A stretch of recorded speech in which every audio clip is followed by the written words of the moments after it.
Hi everyone, it's Mackenzie, and today I want you to think back to when you were in kindergarten. Do you remember how life was back then? Do you remember how easy it was to make friends? Everyone liked everyone. What you wore didn't matter. What you looked like didn't matter. Socioeconomic status didn't matter. None of our differences mattered, and everyone accepted everyone.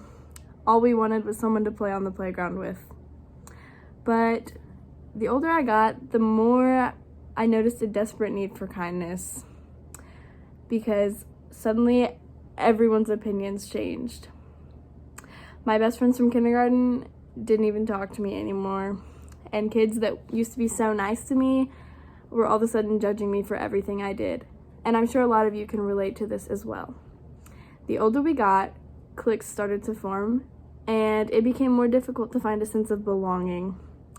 These types of things can make a person feel so alone. I know I can personally relate to this. And this is where the roots of depression and anxiety often develop in children and teens and even young adults. My anxiety personally developed at a young age.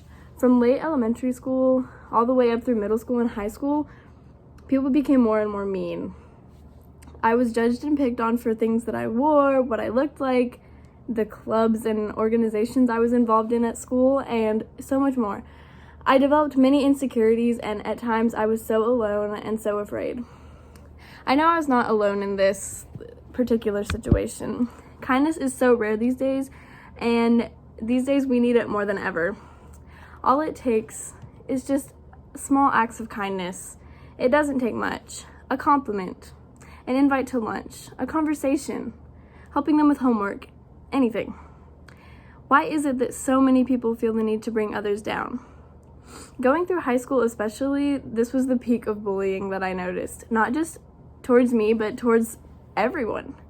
And it was really for the silliest of reasons. Like, kids were picked on for being in the marching band. Like, how ridiculous is that? Or the clothes that they wore. If they didn't have the name brand clothes or the expensive brands or any of that, then they were judged for it, and I never really understood.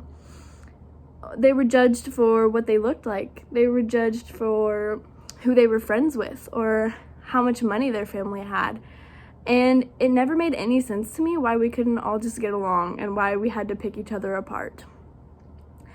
I was not the only one that was tired of this, and it was very much time for a change. Me, along with other students, were not going to sit back and let ourselves be treated this way. We were going to lift each other up rather than bringing each other down. We were going to spread all the kindness that we could, even if we could not change the minds of everyone else around us. We had to start somewhere. By spreading kindness, it allowed us to make someone's day in the smallest of ways, and we were able to make them smile no matter what was going on throughout their day. It was the simplest of things, like complimenting them or sitting next to them in class or having a conversation with them in the hallway or leaving little notes in the hall or in the bathrooms.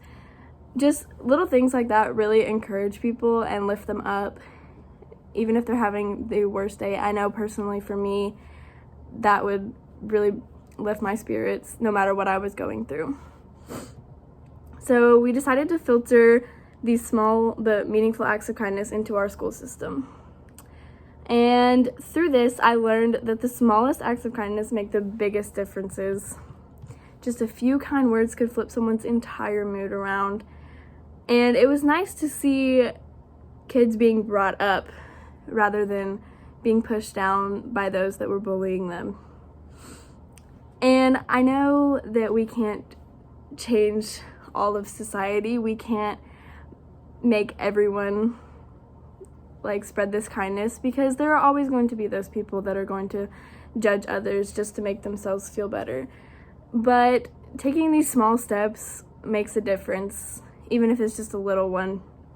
And I hope that these things that we did will spread and grow and continue for generations to come. And I hope that they'll stick around and continue to make people feel better about themselves, because I've been through it. I'm sure we've all been through it, and it's nice to see a change. Thanks for listening, guys.